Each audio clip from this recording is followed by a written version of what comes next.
Okay, so good morning everyone. So in the last class we have discussed about the that is rule-based classifier. Okay, so till now we have completed the two classifiers. So first one is a decision tree induction algorithm, and second one is a rule-based classifier. Now coming to the third one, third classifier is nearest neighbor classifier. Okay, see here, if you consider any classifier. Okay, so that classification framework, it will be having two steps here. So one is the inductive step and second one is the deductive step. So inductive step means that, say, as we have seen in case of that is decision tree induction algorithm and rule-based classifier. Say first step is we will be constructing a classification model. Okay, so we will be having a data. From that data, we will learn the model and we will construct a model. Okay, so that is called as an inductive step. So this is the first step. And second step is that is the deductive step, where we will be using the model which we have constructed in the first step for the classification of the test examples. That is the second step. So if we consider any model, so it will be having two steps here. So first step is that is for constructing a model. Okay. And second step is the where we will be applying this model to find the class level of the test examples. So this is the second step. Okay. So say listen here. So if you consider any kind of a classification framework, so it will be having two steps. So one is the inductive step and second one is the deductive step. So in case of inductive step, say we will be constructing a model here, classification model from the given data. Okay, so once we construct that model, so that model we will be using for the purpose of classification. Okay, so that is done in the deductive step. Okay, so now coming to the difference here. So if you consider decision tree and rule based classifiers, they are called as eager learners here. Okay, so eager learner means that, see, once we get the data, we will construct the model. We are not bothered about whether that model is required or not. So once we get the data, immediately we will construct the model, and we will compare the class level of the test examples with the attributes of the that is given data. Okay, so if they are going to match, okay, so then we will perform the classification. That is eager learners. Say whether the model is required or not, we are not bothered about it. Ultimately, we will construct the model here, and that model will be mapping the input attributes here to the class level. So the attributes which are present in the test examples, they will be mapped to their corresponding class level. Okay, so as soon as the data becomes available, so it will be used immediately. Okay, so we are not bothered about whether the data is required or not. So it will be directly applied for the classification purpose. Okay, but the opposite of that is one more technique, that is lazy learners. Okay, so in case of lazy learners, say we will be delaying the construction of model here. So we'll not construct the model, say, until it is needed for the classification of the test example. But in case of eager learners, say we are not bothered whether it is required or not. See, in the first step itself, we will construct the model, and later that model will be used for mapping the input attributes to their corresponding class levels. That is, it will be used for the classification purpose. But in case of lazy learners, see, we will be not constructing the model in the first step. Instead, whenever it is required on demand, we will be constructing the model here. Suppose if it is required in future, so at that time we will construct it. So we will not construct the model in the beginning itself. Okay, so later whenever it is required for the classification purpose of the test example, so we'll construct the model. Okay, so that model will be used for the classification. That is called as a lazy learner. Okay, so this nearest neighbor classification technique, so it is one of the example of that is lazy learners techniques. Okay, so see here, I will repeat it again. So if we consider any classification framework, so it will be having two steps here. So first step is a inductive step, where we will be constructing the model. Okay, so from the given data. And second step is the model which we have constructed will be used for the classification purpose. Okay, so whichever model we have constructed, it will be used for the classification of the test examples. So this is the procedure that we'll be following in any classification task. Okay, so now coming to the differences here. So we have got two different kinds of models here. So one is called as eager learners and second one is called as lazy learners. See, examples for eager learners are the two algorithms or the classification methods which we have studied in the previous classes. That is decision tree and rule-based classifiers. These are the examples for eager learners. Because the reason for calling them as eager learner means we will be constructing the model in the beginning. Okay, so in the beginning itself, we will construct the model. Okay, so with the help of that model, we will be performing the classification task here. So once we get the model, okay, once we construct the model, that model will be used for the classification purpose. That is, the input data or the attributes will be mapped to their corresponding class levels. Okay, so as soon as we will get the data, okay, we will construct the model. With the help of that model, we'll be performing the classification task. And the opposite, exact opposite of that is lazy learner. Here we will not construct the model. We will delay the process of construction or modeling of the training data here. So whenever that model is required on demand, we will be constructing the model for the classification purpose. So whenever it is required, okay, so whenever that model is required, so at that time, we will be constructing the model here. Okay, so here we will not construct the model immediately. So once we get the data, we'll not construct the model here. Instead, whenever that model is required, so we will be constructing that. Okay. So I told that, see, we have got the nearest neighbor classification technique. So that is one of the example for that is lazy learners techniques. Okay. And one more kind of technique we have got, that is also one of the example for lazy learners techniques. That is rotate classifier. Okay. So actually rotate classifier is what we'll be doing here is it will be completely keeping the training data in the memory. It will memorize the complete or entire training data. Okay. So instead of building the model here, okay, so it will be memorizing the entire training data here. So after memorizing that, it will be performing the classification. Okay. So suppose if the attributes of the test record here, if they match exactly with the attributes of the training record, then it will be performing the classification. So the attributes must match exactly here. So the attributes which we have got in case of that is training examples. Okay, so they must match here. Okay, so with the help of test examples. Okay, so both must match exactly. If they match exactly, then only it will performing a classification. So here it will not construct any model because it is a lazy learner. So lazy learner techniques, see, they will not be constructing any model. Okay, so they will not construct any model. Instead, see, they will be memorizing the that is entire training data. So that memorized data will be used for performing the classification technique. Okay, so as I explained, see, the technique which we have got, that is in case of that is nearest neighbor classification. So that is lazy learners techniques only. That is only followed in case of rotate classifier also.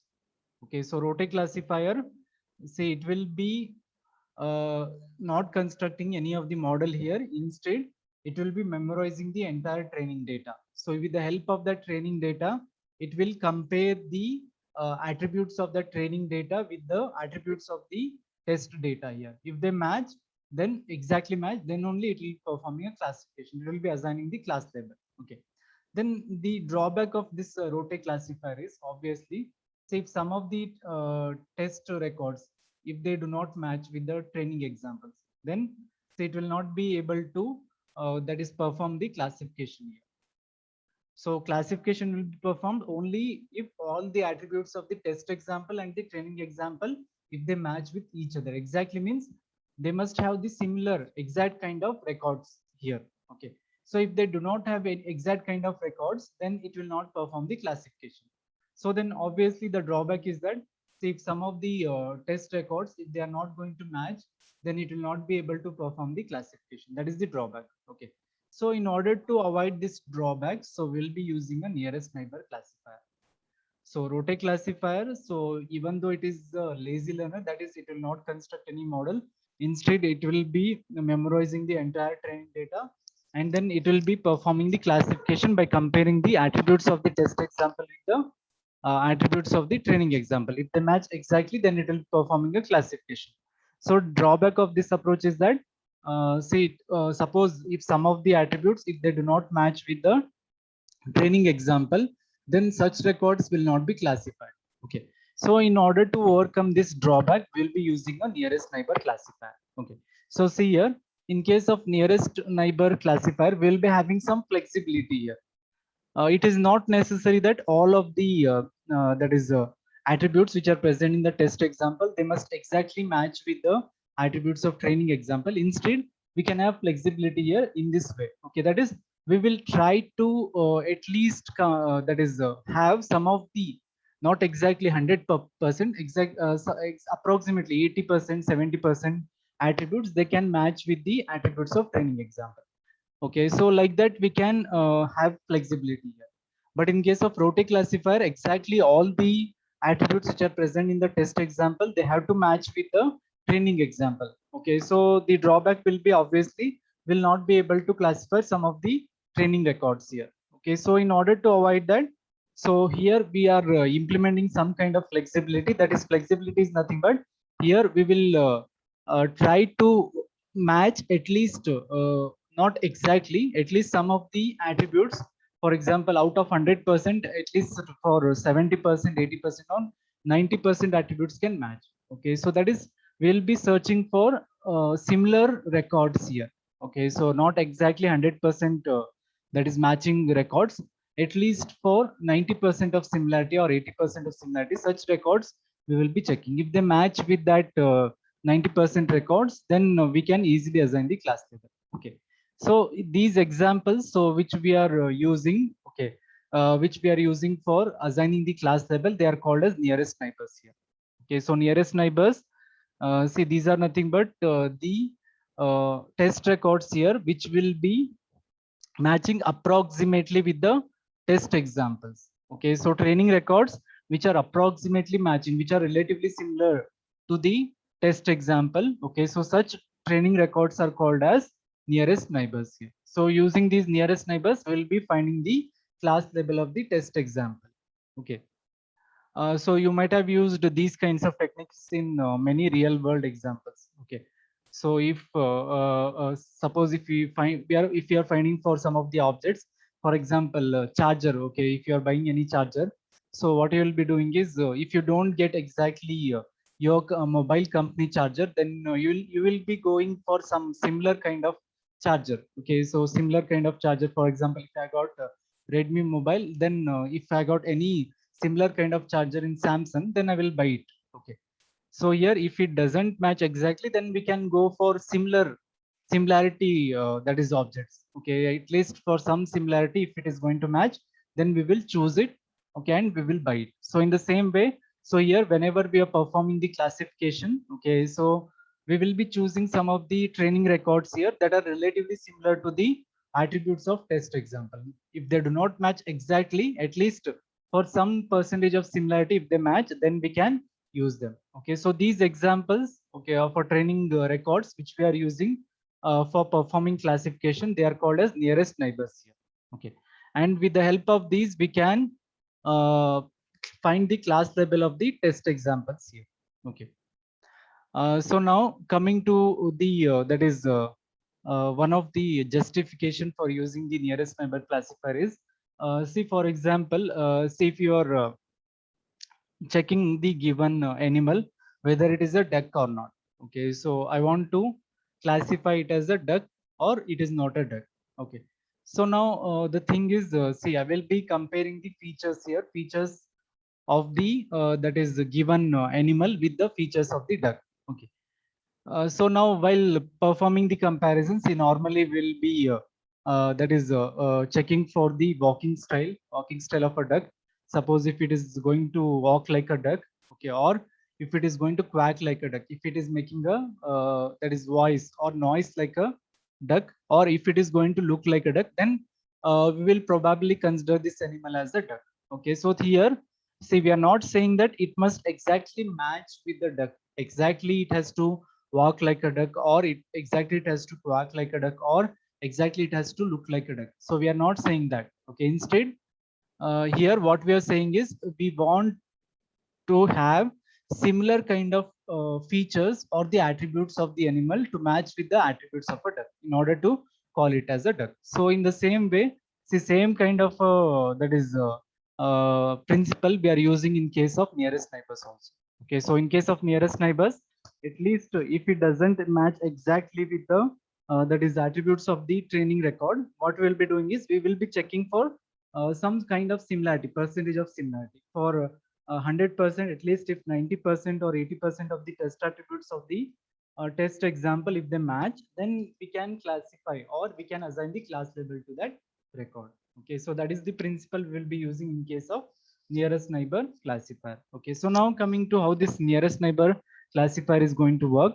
See, this nearest neighbor classifier, it will be representing the data point in the d-dimensional space here. See, this d is nothing but the number of attributes here which are present in the training example. So after mapping the data, that is given data to the data point in the space, okay, so later it will compute the distance or the proximity of the data point to the rest of the records which are present in the training set. Okay, so here proximity measure is nothing but it is a distance measure. Okay, so we'll be calculating a distance here. I'll give you example later, you'll understand it.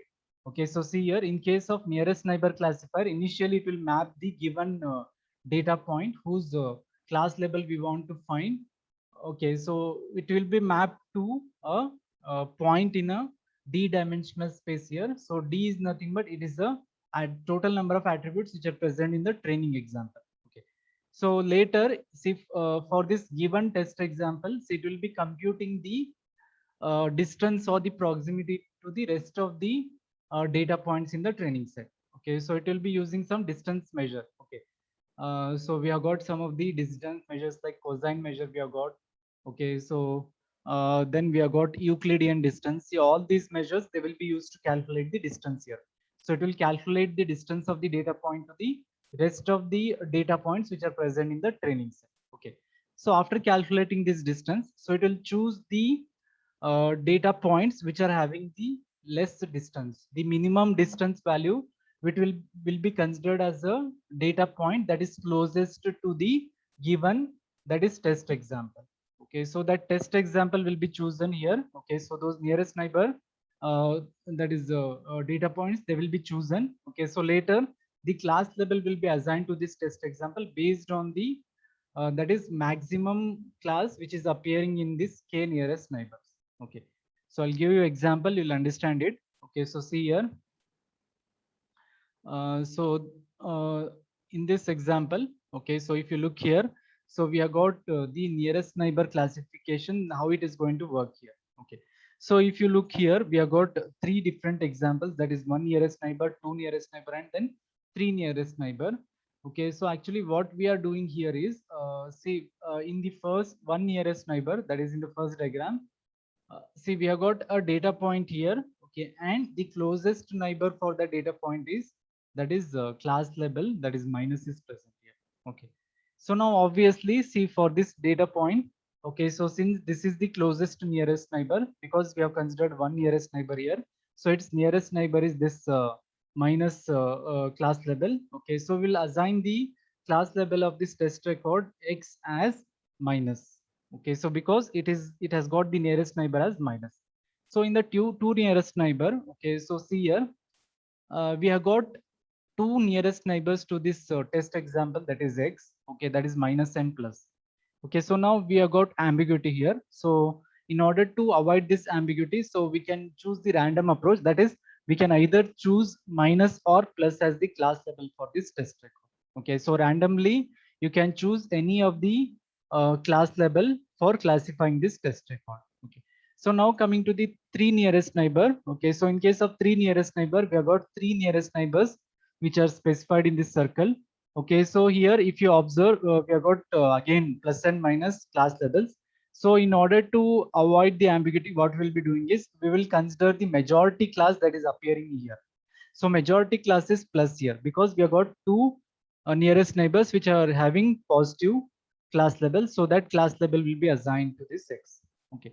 So here, so like this, it will be working here. So nearest neighbor classifier, initially it will map the given test example to the d-dimensional space here. So here, this x has been mapped to the d-dimensional space. Okay. Next, after mapping that, it will be calculating the distance. Okay, so distance of the test record to all the other training records. So it will calculate the proximity measure or the distance. Okay, so after calculating distance, so it will consider the nearest neighbors which are closest to it. For example, if we consider in case of one nearest neighbor, so it will be considering the one first nearest neighbor that is closest to it. So that is minus is the closest nearest neighbor. So it will consider the class level of this test example as minus. Okay, so in the two nearest neighbors, so it will consider the two nearest neighbors based on the distance which are nearest to this test example, that is minus and plus. So this ambiguity will be avoided here by considering any class label randomly. Okay. And in case of three nearest neighbors, so it will consider the three nearest neighbors which are closest to it. Okay. So three nearest neighbors will be used here.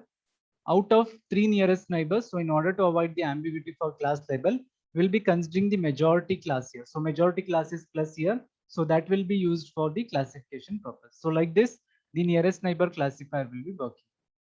So you try to remember here. So one thing, see this nearest neighbor classifier, it comes under lazy learners. So lazy learners, see they will not construct the model immediately. Once they get the training records, they will not construct the model immediately. Instead of that, see they will memorize the training examples here, and they will be performing the classification by comparing the attributes of the test record with the attributes of the training record. Okay. So here, in case of nearest neighbor classifier, we will check for the similar records here. Suppose if they don't match exactly, then we will be going for the similar kinds of records. So these similar kinds of records are called as nearest neighbors here. So they will be used for the classification purpose. Okay. So as I said, see in case of nearest neighbor classifier, we'll be mapping the data to the D-dimensional space here. Okay, so D is nothing but the number of attributes which are present in the training data. So later we'll, that is after mapping this data point to the D-dimensional space, we will compute the proximity of this data point to each of the data point which are present in the training set. Okay, so that is we'll calculate the distance here. Okay, so after calculating distance, we will choose the k nearest neighbors, okay, which are closest to the given test example. So the data point, okay, so or the data record which is closest to this nearest neighbor, sorry, the test example will be considered as the class level. Okay. So now coming to the algorithm for the k nearest neighbor classification. Okay, so this diagram, so it is showing the algorithm for the k nearest neighbor classification. Okay, so now see here, see this input for this algorithm is the number of nearest neighbors, that is k. Okay, k is the number of nearest neighbors, and d is the set of training examples here. Okay, so training examples. Okay, so that is specified by the set d here. Okay, so these training examples are required for classification. Okay, and the number of nearest neighbors that we will be considering for classification is k here. That is the input. Okay, so here this k nearest neighbor classifier. So this algorithm, as I said, it will be calculating the distance of this test example. So see here, we have considered the test example as z here. So z is equal to x dash comma y dash. So this is the test example here. So for each of the test example, so it will compute the distance of this test example to the distance to every other example which is present in the training example. Okay. So test example is the example whose class level we want to find. Okay. So that is given by z here. Z is equal to x dash comma y dash. So this algorithm, k nearest neighbor algorithm, so it will calculate the distance, okay, of this test example with the every other training example. Okay, that is denoted by x comma y. So it will calculate this distance d of x dash comma x. Okay, so it will be calculating the distance of this z to every example that is present in the training example. So once it finds the distance, so later it will, so later it will be finding the uh, k nearest neighbor that is closest to this test example z. Okay, so it will choose the dz. So this dz is nothing but, so it is a subset of the training examples here. Okay, so this set will be containing the k closest examples to this z. Okay, so once we choose this k closest examples, so later we need to consider the majority class as the class level of the given test example here. So this class label that will be assigned to this example. Okay, so this test example will be the majority class. See, this majority class is calculated like this. Y dash is equal to, y dash is nothing but the class label here. That is equal to argument max of summation of xi comma yi that belongs to dz I of v is equal to yi. Okay, so here we are calculating the majority class. Okay, so that majority class label will be assigned as the class label of this test example. Okay, so I'll repeat this again. So see here, the input for this algorithm is the k. K is nothing but it is the number of nearest neighbors that will be considering here, and D is the set of training examples here. Okay, so for each of the test example that is given by z is equal to x dash comma y dash, we need to calculate the distance of this test example to every training record that is present in the training examples. Okay, so we'll compute this distance d of x dash comma x. So distance between the z and every example that is x comma y that belongs to d. So it is calculated. So from this list of distances, we'll choose one subset that is dz. So that dz is a subset of d. Okay, so this dz will be containing the k closest training examples here, which are closest to z. So we'll consider only the training examples which are closest to z. Okay, so for example, in case of two nearest neighbors, we'll be considering only two nearest neighbors. In case of three nearest neighbors, we'll be considering only three nearest neighbors. In case of five nearest neighbors, we will be considering only five nearest neighbors. So after finding the nearest neighbors, so next thing is we need to consider the majority class label as the class label of this test example. So that is calculated using this y dash is equal to argument max of summation of xi comma yi that belongs to dz. Okay, so we'll consider the majority class label, okay, as the class label of this test example. So this is the algorithm. So that will be following in case of that is nearest neighbor classifier. Okay. So now coming to the characteristics of nearest neighbor classifier.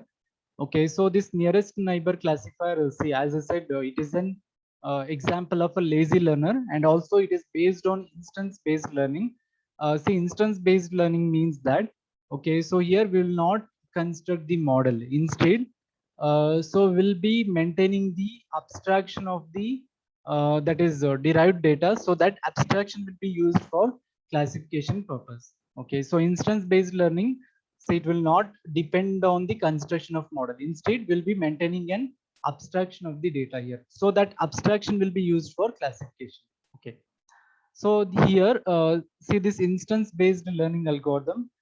See, it will be using a proximity measure, okay, or a distance measure.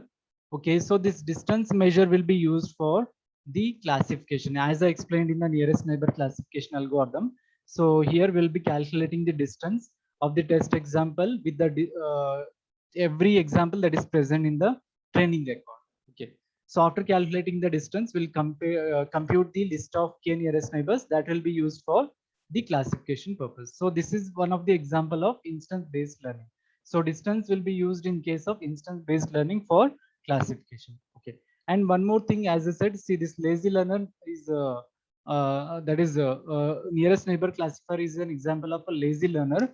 It doesn't build any of the model. Okay, because see, as we know, see, construction of a model will be expensive.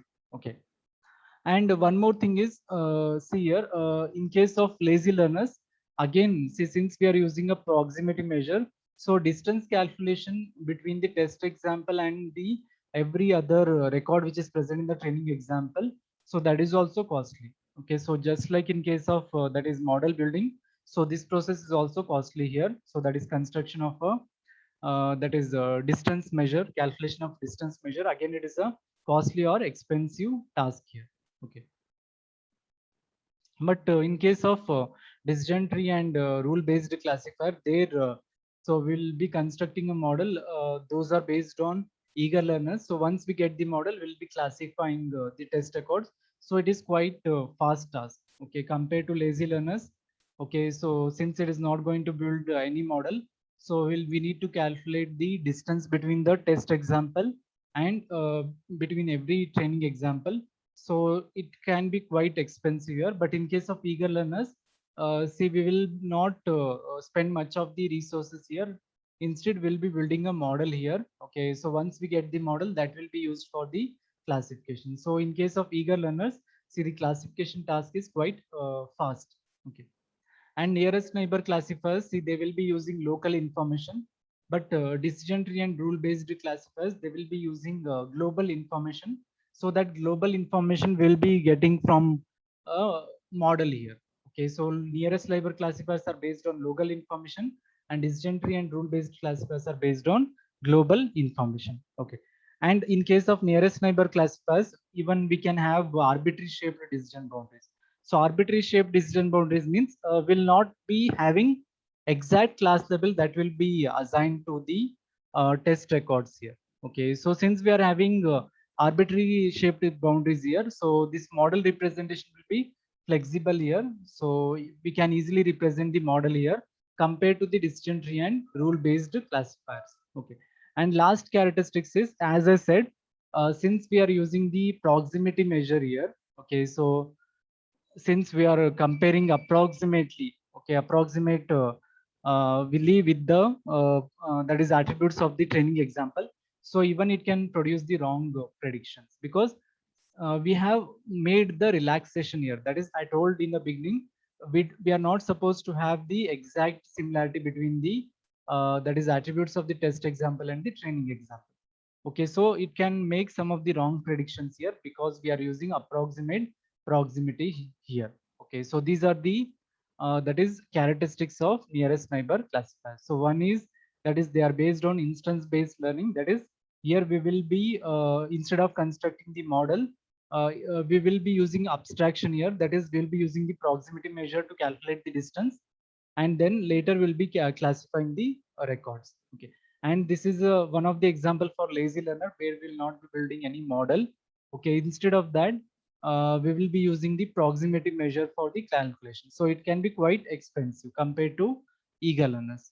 And third characteristics is, see, this nearest neighbor classifier will be using local information. Okay, compared to distant and rule based classifiers, which will be using global model. Okay, and nearest neighbor classifiers, they are somewhat having relaxed or flexible model representation, because they will be having arbitrary shaped decision boundaries here compared to decision tree and rule based classifier. And last characteristics is, that is, nearest neighbor classifiers, they will be producing the wrong prediction here because we will be using a approximate proximity measure here. Okay, so this is about the nearest neighbor classifier. So next topic we will be discussing in next class. Okay, so just wait for 2 minutes. I will take your attendance.